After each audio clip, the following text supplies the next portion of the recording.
What's good, YouTube? It's your boy DJ LiftOFF with the JP way, and you don't want to miss this flight.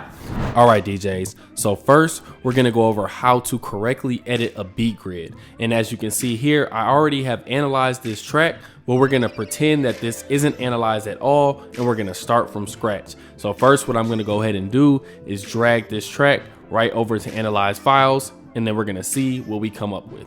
So the first thing I'm going to do is go back to the one that Serato originally assigned and see if this is correct, okay?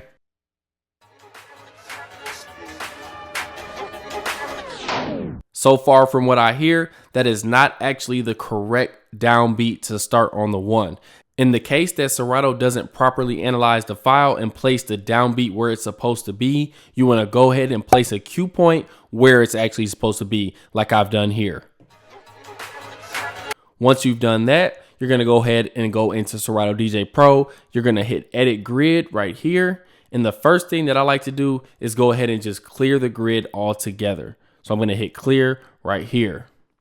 Now what I'm going to do is make sure that I'm pressing the cue point to line it up right on that one. Once we're there, we're going to go ahead and hit set. After we press set, we're going to go ahead and see if everything is lined up correctly now.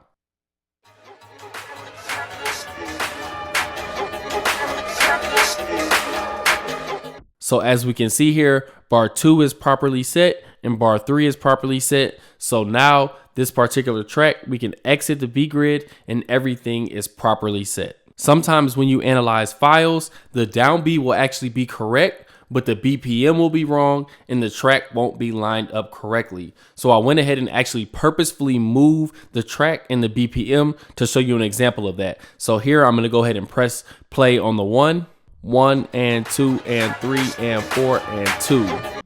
Okay, so after you do that, we know the 2 is right around here. So now what we're going to do is hit this adjust button right here, which is going to push this 2 back until we line it up perfectly with our marker. Now we're going to go ahead and play it again from the beginning.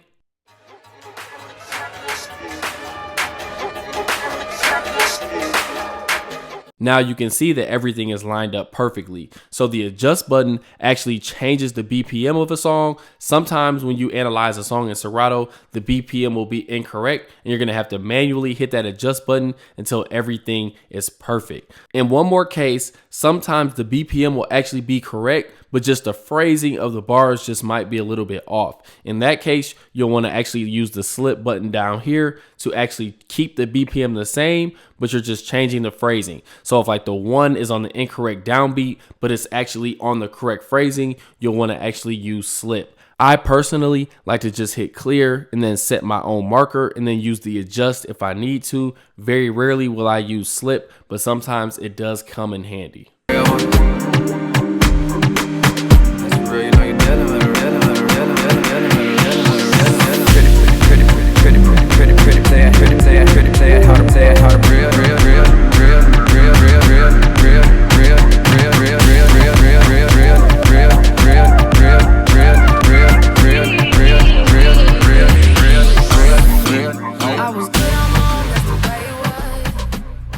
So that was an example of me using the slicer mode, and I just freestyled that to transition out of that song. But as you can see, slicer mode is definitely something that you can use to be very creative with. So essentially, the slicer mode is similar to roll, except that it keeps your song perfectly in phrase.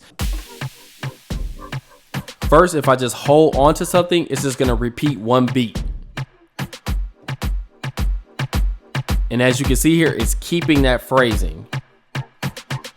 No matter which one I hit, it's going to keep whatever sound that I press on, and it's going to keep the phrasing. So when I release it, it's going to be perfectly on beat still. And then one thing to remember is you can actually play with the parameter buttons as well, just like this.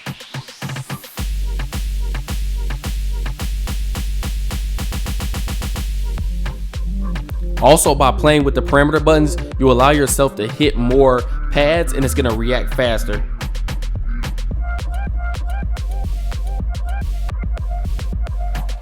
So as you can see here, I'm actually going to replay it. So right now I'm able to hit a lot of different pads and it's all going to respond pretty quickly.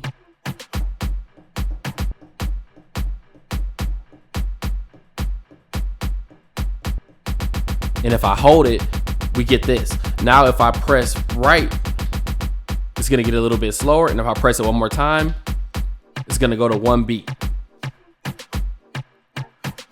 So one other thing you can do with the slicer is if you hold shift and then press the parameter, look what happens.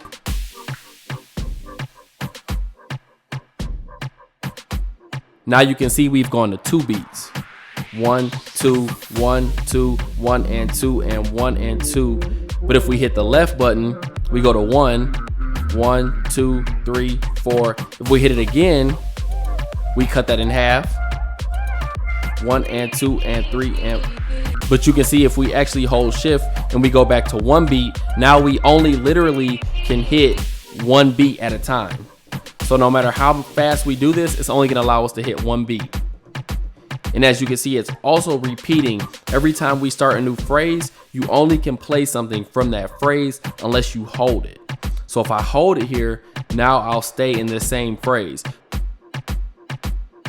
So now if you look in the actual software, we can see that we're still in this particular phrase. So we can just keep this replaying over and over. We can also let go of this, go here, same thing, go here.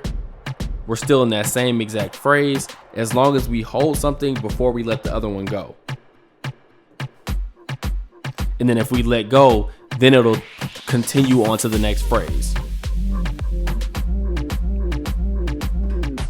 So as you can see here, the slicer definitely has a lot of capabilities, and really it's all about just playing around with it and figuring out what works best for you. One transition that I like to do is if I'm playing something just like this, I like to find a kick or a clap and then just repeat that song and then echo out just like this.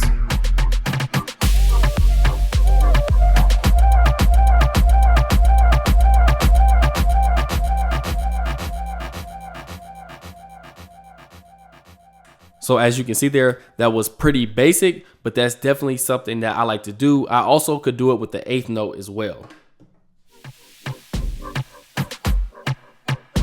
So I'm gonna go ahead first. I'm gonna hit this parameter button. Now we know it's on 8th notes.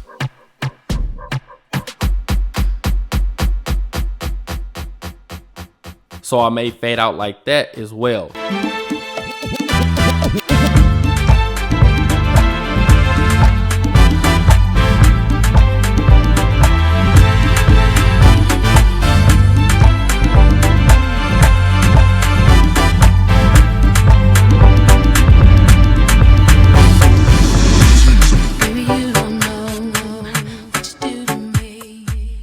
So there's another way that you can transition using the slicer mode. Like I always say, just remember to be as creative as possible. Definitely play around with the parameters just to see what you can do. Find a couple tracks that you like and just play around with the slicer mode and figure out how you can transition out of those particular songs. If you found this video helpful, please go ahead and hit that like button as well as the subscribe button and turn on that post notification bell so you know the next time that I upload a video.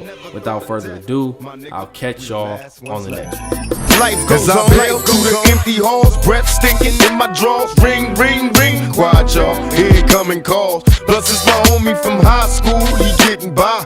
It's time to bury another brother, nobody.